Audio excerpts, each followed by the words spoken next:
I'm Justin Zane, this is Bill Belichick, and this is the Kia. This week's top story, Jairus Byrd. Is the bird for real?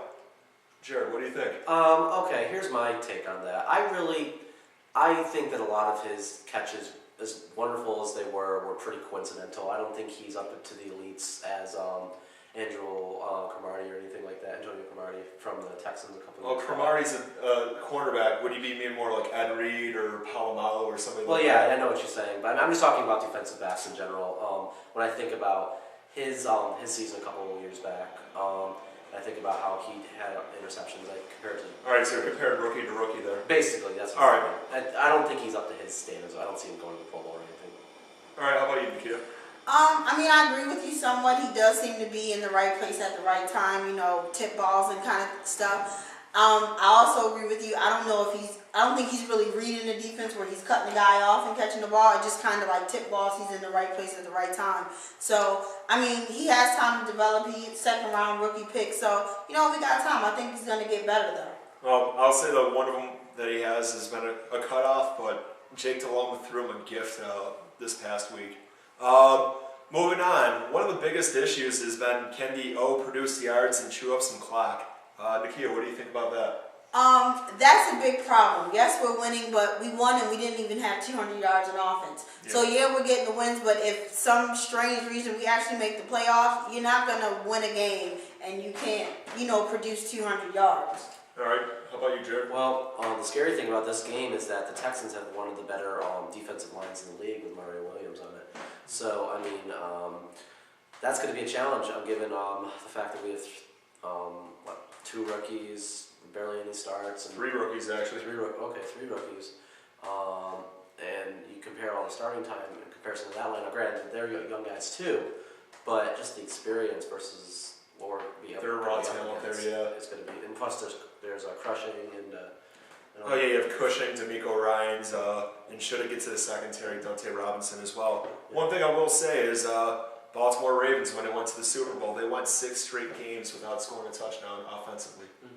So, any given year, you never know. Defense wins championships.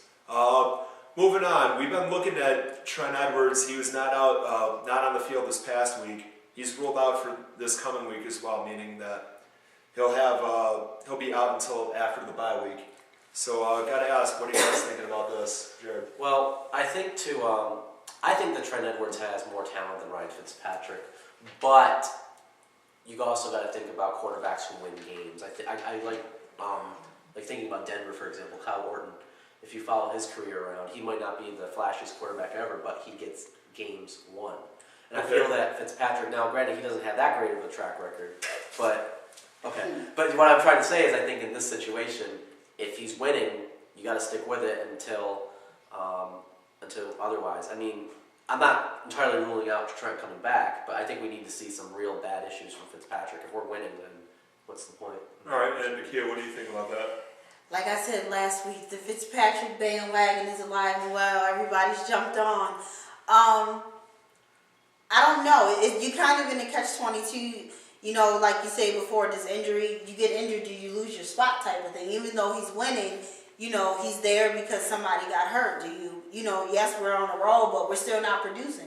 It seems like we're actually kind of worse, than we were, yardage-wise. We were kind of worse with Trent Edwards. Even though he wasn't winning, we were kind of, producing. And, of course, ultimately, wins is what matters. Yeah. So, you kind of got to, decide the lesser of 2 evils. Yes, we want the win, so I'm pretty sure everybody will be saying, until he really messes up and loses the game, leave him in there. Well, my take would be that last week coincided more with a changing of offensive philosophy. We didn't see Evans and Owens over the middle at all. And I think that has more to do with it, as opposed to Ryan Fitzpatrick completing 48% of his passes.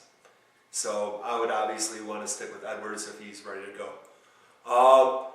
Moving on to the question of the week, from I Eat Crayons, poster from the stadium wall.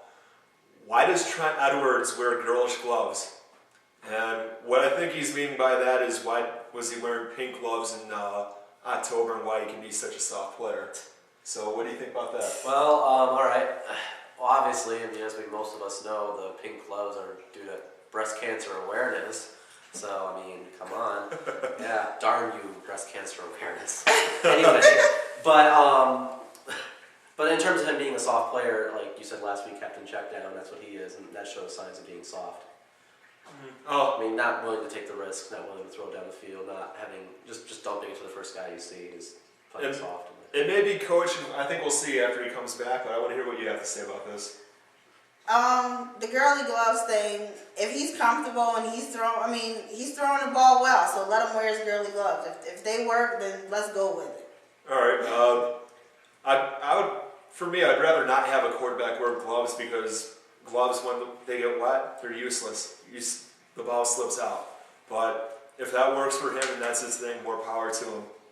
And now it's time for Justin's Trivia Corner. Thank you, Me. That was a great introduction. Yes, this is Justin's Trivia Corner, brought to you today by Coke Zero.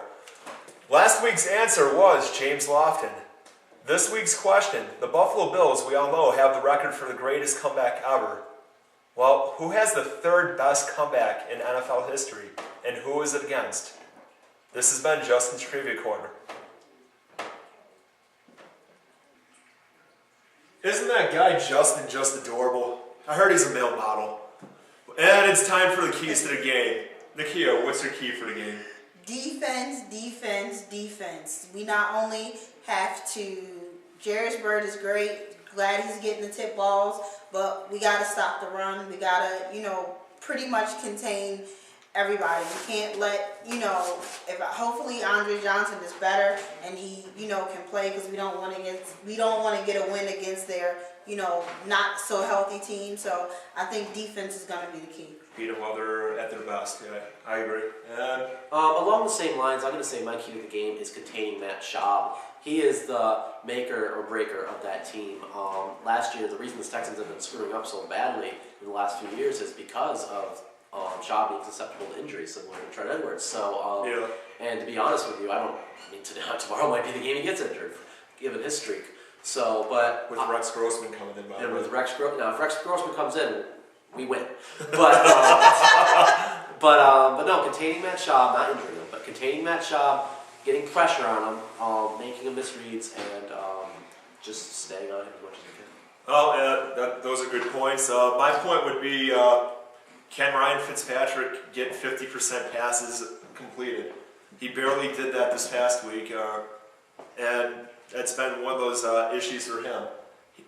Sure, some of it's the line play, they need to block for him, but Houston has just a slightly older line. They're able to protect the quarterback, so I don't see why we can't. And it's now time for the picks to the game. And last week's winner was Nakia. She had the closest score, and this week, Jared, what's your pick? My pick for the game this time, a low-scoring 16-13 Buffalo. And Nakia, what's your pick?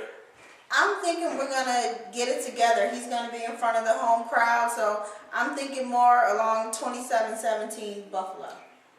Sean's pick will be on the screen. Unfortunately, he's not here this week. And my pick, I'm going to go on the contrarian view. I'm going to say Houston's going to win this one 14-10. 2 weeks from now, we'll be returning with a show for against the Titans.